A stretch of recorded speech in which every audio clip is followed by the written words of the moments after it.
कोई भरोसा कर सकते हैं कि 3-3 हजार पर मंथ से ऐसा हो सकता है? फिर एक क्वेश्चन होगा, क्या ऐसा पीछे हुआ आगे भी हो सकता है? ना हो 22 के रेट से 12, 13, 14 हो जाए, तब अगर 12 यहाँ रिटर्न मिलेगा ना, तो बैंक का रिटर्न होगा 3%, उससे 4 गुना ज्यादा रिटर्न मिलेगा आपको स्मॉल कैप मिड कैप में। तो ये सब जो भी किया जाता है ना, मार्केट गिराया जाता है, गिरता नहीं है। तो जब ये चालबाजी को आप समझ लेंगे तो डरेंगे नहीं।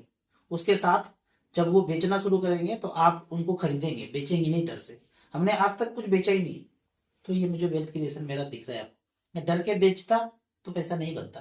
सर हमारा क्वेश्चन यही है, जैसे मार्केट की उथल पुथल काफी चल रही है, मार्केट अप डाउन चल रहे हैं, तो कम से कम मैं एफडी में पैसा लगाऊंगी तो मुझे पता तो है कि एक स्पेसिफिक मुझे रिटर्न्स मिलने वाला है। म्यूचुअल फंड में अब मुझे पैसे की मान लो जरूरत है तो मार्केट डाउन में मैं नहीं निकाल सकती, है ना। तो क्या अभी भी मुझे म्यूचुअल फंड की, आप कहेंगे कि म्यूचुअल फंड की तरफ जाना चाहिए, या कम से कम मुझे सेफ साइड एफडी की तरफ ही अपना पैसा रखूं? कम से कम रेट ऑफ इंटरेस्ट कम है बट संतुष्टि है कि सेफ साइड है।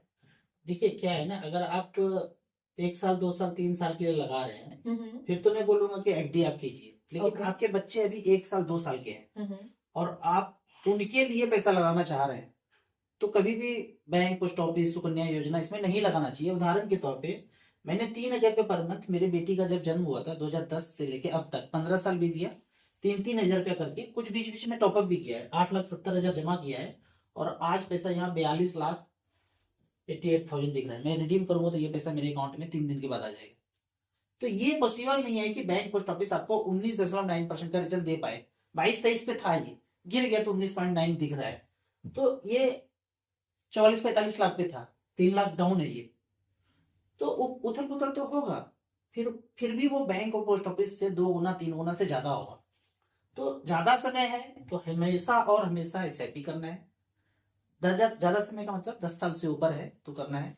कम समय है, 2 साल 3 साल है, तो बैंक, पोस्ट ऑफिस ये ज्यादा अच्छा है। कितने साल हो गए सर आपको इस फंड्स में? मेरा 15 साल हुआ ना, 2010 से लेके अब तक। ओके। 3-3 हजार जा रहा है। और क्या एफडी में पैसा रखना सेफ है, क्या बैंक में पैसा रखना सेफ है? जब आप सेफ बोलते हैं, कि सेफ मतलब क्या, कि पैसा खत्म हो जाएगा, भाग जाएगा, ऐसे करके ना, तो म्यूचुअल फंड में पैसा कोई भाग के नहीं ले जाके जा रहा है, बस वो ऊपर नीचे हो रहा है। कंपनी का परफॉर्मेंस कम है, शेयर मार्केट ऊपर नीचे है, तो कम में हो रहा है, भाग कोई नहीं जाएगा। सेफ तो है, 20-25%, 30% डाउन हो सकता है, वो टेम्पोररी होगा। उसी तरह से बैंक कोई भाग नहीं लेके जा रहे हैं। हाँ, उन्होंने जहां जहां पैसा लगाया वो कंपनी खत्म हो गया तो बैंक भी डिफॉल्ट कर जाता है।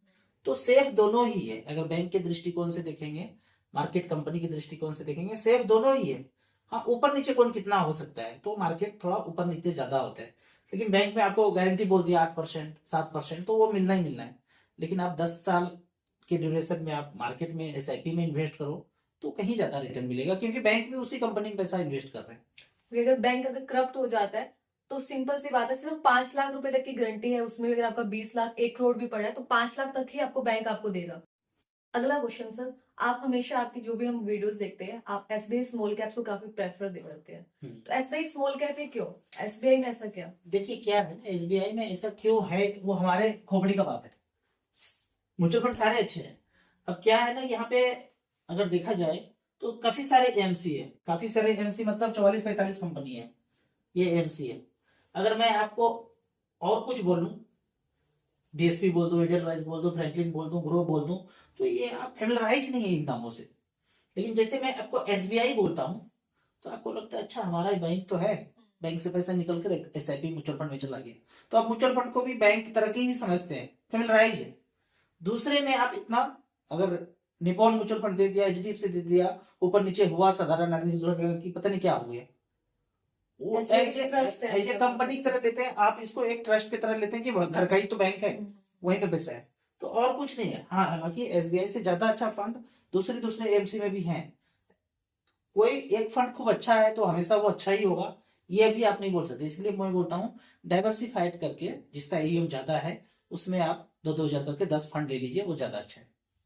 ओके, तो एसबीआई अभी क्यों हम जो बात कर रहे थे, तो एसबीआई ही आप जैसे हम, बट आप हमेशा हर वीडियो में एसबीआई स्मॉल कैप को काफी प्रेफरेंस करते, तो आपका कोई अपना ओपिनियन कि आप क्यों एसबीआई की तरफ जा रहे हैं? एसबीआई मैं फर्स्ट स्कीम बोलता हूँ लोगों को, पहले आप ना म्यूचुअल फंड में जब आएंगे 3-4 साल रुकेंगे तो म्यूचुअल फंड के बारे में जान जाएंगे, तो वो एसबीआई से आप टिक जाते हैं, विश्वास है तो आप उससे थोड़ा लॉन्ग टर्म तक बने रहते हैं। जब एक बार सीख गए आप तो फिर निपॉन भी खरीद सकते हैं, एचडीएफसी भी, फ्रैंकलिन भी, डीएसपी भी, कोई भी mutual fund. Motilal micro cap बहुत अच्छा चल रहा है, उसको ले सकते हैं। बंधन स्मॉल कैप अच्छा चल रहा है।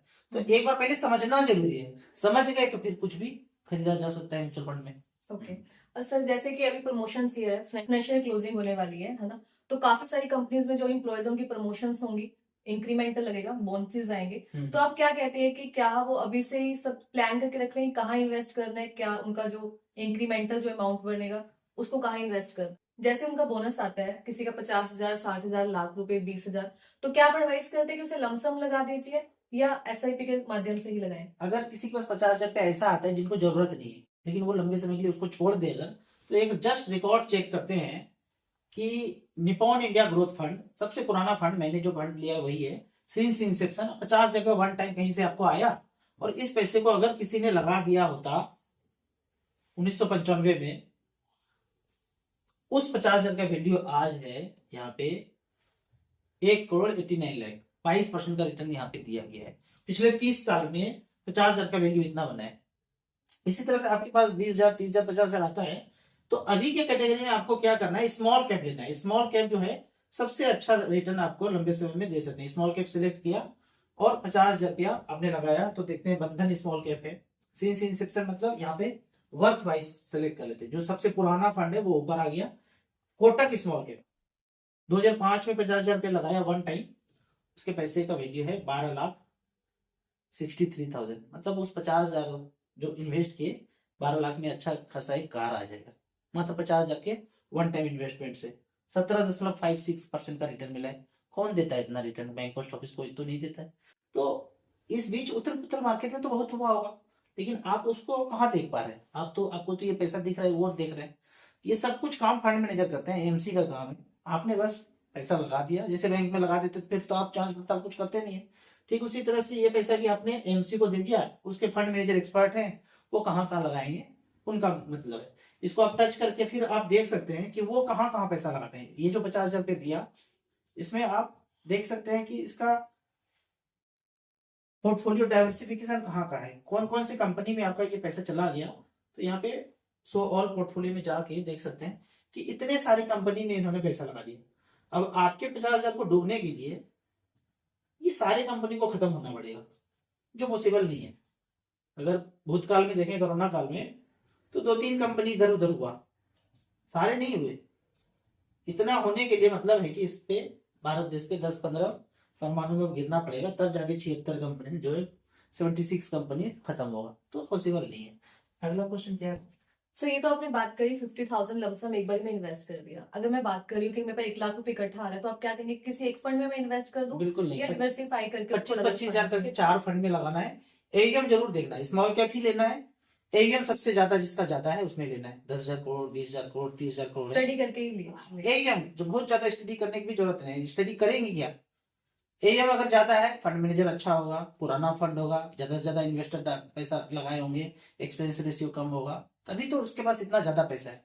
कैसे देखेंगे एईएम? StarSIP.in में गए और यहाँ पे सबसे ऊपर में आप क्या करेंगे, इसको StarSIP को टच किया और यहाँ पे एईएम वर्थ वाइज लिखा हुआ है पहले में, फिर एईएम वाइज लिखा है।